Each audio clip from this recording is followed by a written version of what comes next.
लोकसंचार news मध्ये आपले स्वागत आहे।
चंद्रगुण शिंदे यांचे मनपूर्वक हार्दिक स्वागत.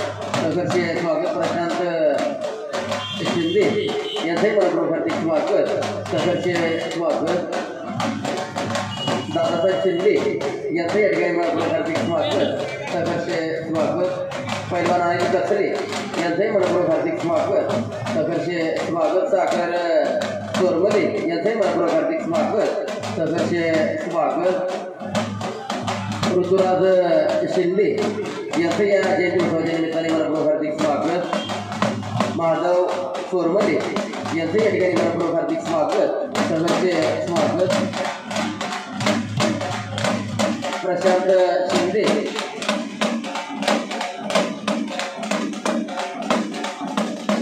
पारक कॉस्मेटिक्स दुकानाचे मालक प्रशांत शिंदे यांचे मनपूर्वक हार्दिक स्वागत. सहर्ष स्वागत दत्तात्रय शिंदे यांचे या ठिकाणी आगमन झाले त्यांचे मनपूर्वक हार्दिक स्वागत. सहर्ष स्वागत हिंदूराव शिंदे यांचे या ठिकाणी मनपूर्वक हार्दिक स्वागत. सहर्ष स्वागत सोमनाथ शिंदे अध्यक्ष यांचे मनपूर्वक हार्दिक स्वागत. सहर्ष स्वागत जीवन शिंदे यांचे मनपूर्वक हार्दिक स्वागत. सहर्ष स्वागत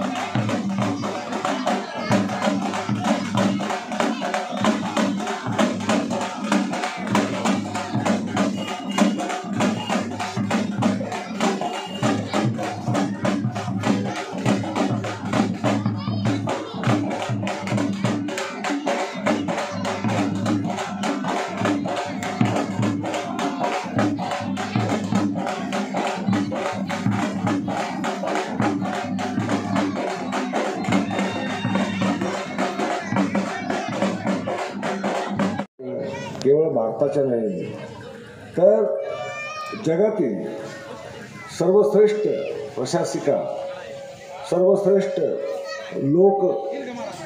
लोकांचा संग्रह करणाऱ्या आणि महिलांची जी आद्य क्रांती आहे त्याला पाठबळ देणाऱ्या महिलेचा उत्सव साजरा करत असतो. अहिल्यादेवी या 18व्या शतकातल्या सर्वश्रेष्ठ प्रशासिका होत्या आणि हे कोणी घोषित केलं तर इंग्लंडच्या पार्लमेंटने. ज्या इंग्रजांनी आपल्यावर 150 वर्ष राज्य केले असं आपण मानतो त्या इंग्रजांच्या पार्लमेंटने अहिल्यादेवींना 18व्या शतकातील सर्वश्रेष्ठ प्रशासिका म्हणून त्यांचा गौरव केला. एवढंच नाही, युरोपामध्ये महिलांची फार दयनीय अवस्था होती. महिलांना कोणते अधिकार नव्हते. त्यांना एक दुय्यम स्थान जगावं लागायचं. त्या स्त्रियांच्या क्रांतीच्या प्रणेत्या बनल्या त्या अहिल्यादेवी. जोआना बेली नावाच्या एका इंग्रजी कवयित्रीने अहिल्यादेवींवर खंडकाव्य लिहिलं. खरं म्हणजे इंग्रजी भाषेत खंडकाव्य लिहिलं गेलेली भारतातली ही एकमेव व्यक्ती. परंतु भारतात मात्र त्यांच्या हातामध्ये एक शिवपिंड देऊन टाकले आणि एक धार्मिक महिला म्हणून त्यांचं रूप सर्वांसमोर आणलं. मला असं वाटतं अहिल्यादेवींचं जीवन, कर्तृत्व, चरित्र आम्ही समजून घेण्यामध्ये बऱ्यापैकी अपयशी झालो आहे. आताही समोर बसलेला जो समुदाय दिसतोय तो सुद्धा ऐकून घेण्यातच उत्सुक नाही आहे. तर मला असं वाटतं मी पुण्यावरनं 2.5-3 तासाचा प्रवास करून इथे आलो, थकले, तर माझं बोलणं इथे व्यर्थच जाणार असं मला खरोखर मनापासून वाटतं. कारण ज्यांच्या नावाच्या भोवती आज लाखो कोट्यवधी लोक जमा होतात त्यांच्या नावाची जयंती सुरू असताना त्यांच्या जीवन चरित्राबद्दल 2 शब्द कानावर न जावेत. काही गोष्टी ज्या माहीत नाही त्या माहीत करून घ्याव्या की जोपर्यंत समाजामध्ये वृत्ती येत नाही तोपर्यंत कोणताही समाजाची उन्नती होत नाही. समाजाची उन्नती न होण्याची कारणच ती आहे की ज्ञानाचा आणि विचाराचा अभाव. ज्ञान आणि विचार याच्यापासून फारकत झाली की इतिहास काळात आमच्या जातीतले अमुक अमुक अमुक महान झाले हे नुसतं म्हटलं तर आमचं काही त्यातलं कौतुक नाही. त्याच्यामध्ये स्वतःबद्दल काय फार अभिमानाने छाती फुगवून गेली असंही त्याच्यामध्ये नाही. कारण ज्या काळात अहिल्यादेवी झाल्या तो काळ काय होता, महिलांचं स्थान काय होतं. महिलांचं स्थान त्या काळात दुय्यमच होतं. परंतु अहिल्यादेवींनी समर्थपणे राघोबादादा पेशव्याशी सुद्धा टक्कर देऊन त्याला दाखवून दिलं तुझी जागा काय, आणि आपलं स्वातंत्र्य टिकवलं. आणि 28 वर्ष अत्यंत प्रगल्भ पद्धतीने लोकमाता राष्ट्रमाता या पद्धतीने अहिल्यादेवींनी आपलं कार्यभार सांभाळला. धनगरांचा इतिहास तसा फार प्राचीन आहे. तो चंद्रगुप्त मौर्यापासून सुरू होतो. चंद्रगुप्त मौर्य धनगर होता आणि या भारतातला पहिला सम्राट धनगर होता याचा आपल्याला अभिमान वाटला पाहिजे. परंतु आपल्याला ती माहिती करून घेण्याची उत्सुकता किंवा कुतूहल किंवा आपल्या मनात कधी प्रश्न पडत नाही. हे आपलं एक दुर्दैव आहे.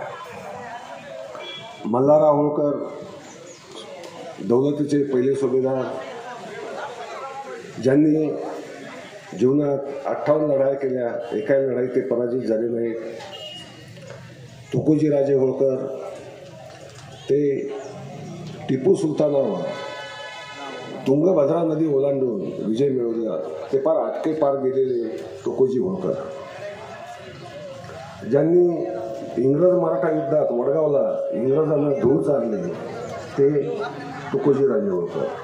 आणि त्यांचे पुत्र यशवंतराव यांनी इंग्रजांशी एक अथक संघर्ष पुकारला, त्यांच्याशी 18 युद्ध केली आणि इंग्रजांना सळोकी पळ करून सोडलं. इतकं की या माणसाचं जर काही केलं नाही तर आपलं राज्य भारतावर राहणार नाही याबद्दल इंग्रज पार्लमेंटलाही खात्री पटली. अगदी गव्हर्नर जनरललाही बदलावं लागलं. म्हणजे एवढा पराक्रमी माणूस, तो पराक्रमी माणूस ज्या समाजातून निर्माण झाला. त्या काळात काही शिक्षण नव्हतं, शाळा कॉलेज नव्हते, हे असे माईक नव्हते, तलवारी होत्या, बाले होते आणि इंग्रजांकडे तोफा होत्या, बंदुका होत्या. तरी यशवंतरावांनी, अहिल्यादेवींनी, मल्हाररावांनी आपल्या बुद्धिमत्तेने या सर्व गोष्टींवर मात केली. त्यांच्यापासून आम्ही काय शिकतोय आज वर्तमानात त्यांच्यापासून आम्हाला शिकण्यासारखं खूप काही आहे.